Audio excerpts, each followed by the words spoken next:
गुरुर्ब्रह्मा गुरुर्विष्णु गुरुर्देवो महेश्वरः गुरुः साक्षात् परब्रह्म तस्मै श्री गुरुवे नमः। भक्ति भक्त भगवंत गुरु चतुर्णाम बपु एक, तिनके पद वंदन किए नाशाए विघ्न अनेक। हरे कृष्ण कृष्ण कृष्ण हरे हरे, हरे राम राम राम हरे हरे। समुपस्थित दसों दिशाओं के स्वामी, मेरे आराध्य गुरुदेव एवं भगवत चरण अनुराग वृंद सभी के चरण कमलों में सादर नमन। आइए प्रतिदिन की भांति आज हम लोग पुनः एक मंत्र का स्मरण करते हैं। आज हम लोग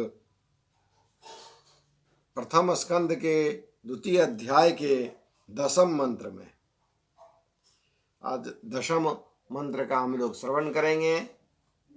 जैसे कि हम जानते हैं हम लोग कि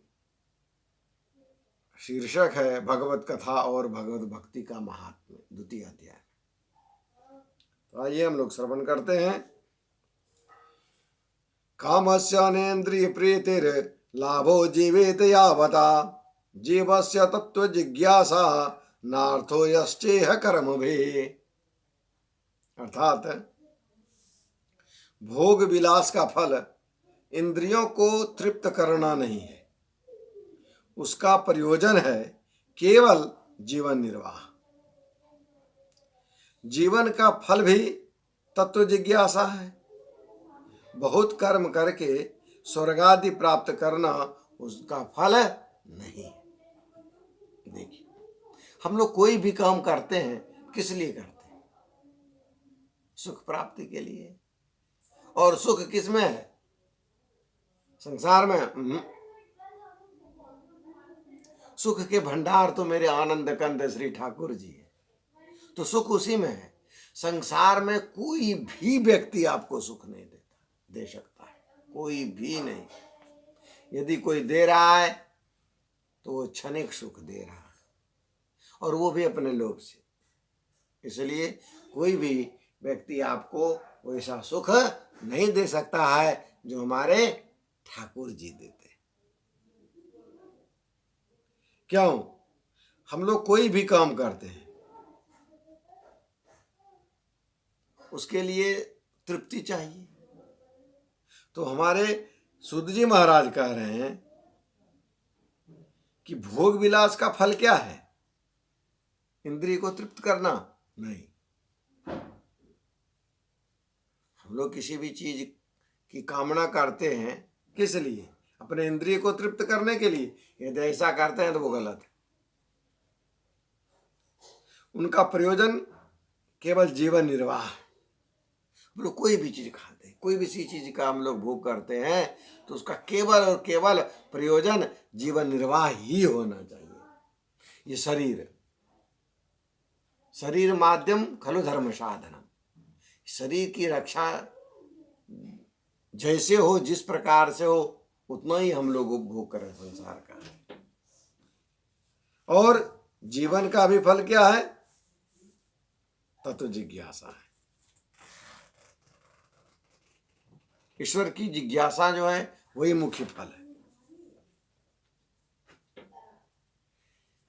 तो क्या हम लोग कोई भी काम नहीं करें? काम कर सकते हैं, लेकिन ये नहीं है कि हम लोग कोई भी काम करें और उसका एक ही चीज इच्छा हो, एक ही चीज हम लोग माने हम लोग स्वर्ग मिल जाए। ऐसी बात नहीं। ऐसा हम लोगों को नहीं करना चाहिए। ये मंद बुद्धि जो छोटे लोग होते हैं वो लोग संसार के लिए ईश्वर से कुछ मांगते हैं। ईश्वर से यदि प्रेम करते हैं तो संसार के लिए करते हैं। ईश्वर से कुछ मांगने के लिए ही प्रेम करते हैं। इस तरह की जिनकी बुद्धि होती है वो मंद बुद्धि कहलाते हैं। लेकिन जो उच्च कोटि के लोग होते हैं वो ठाकुर जी से कुछ मांगते नहीं और कुछ दे देते हैं तो वो भी तो स्वीकार नहीं करते। बहुत सारे संत ऐसे हैं जो स्वीकार नहीं किए। हाँ, लेकिन नहीं चाहते हुए भी उनके पास वो शक्तियां आ जाती हैं,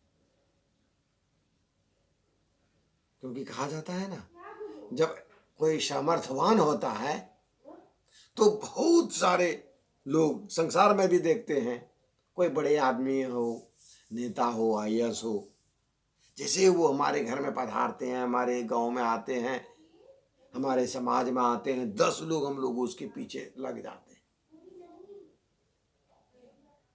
नहीं, उसी तरह से यदि आप ईश्वर की ओर चलेंगे तो बहुत सारी सिद्धियां, नमनिधि, नए प्रकार की सिद्धियां आपके पीछे पीछे चलने लगेंगी।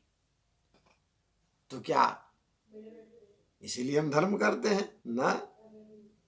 यदि आप इस पचड़ा में पड़े तो गए। कहा जाता है लटक ले बेटा तो गिल्ले बेटा। इसलिए जो उच्च कोटि के संत होते हैं, सिद्धियां तो आती हैं, संसार के जो भी चीज हैं उनका वो उपभोग करते हैं, लेकिन किस लिए? केवल जीवन निर्वाह के लिए, जीवन निर्वाह के लिए ही भोग करते हैं। और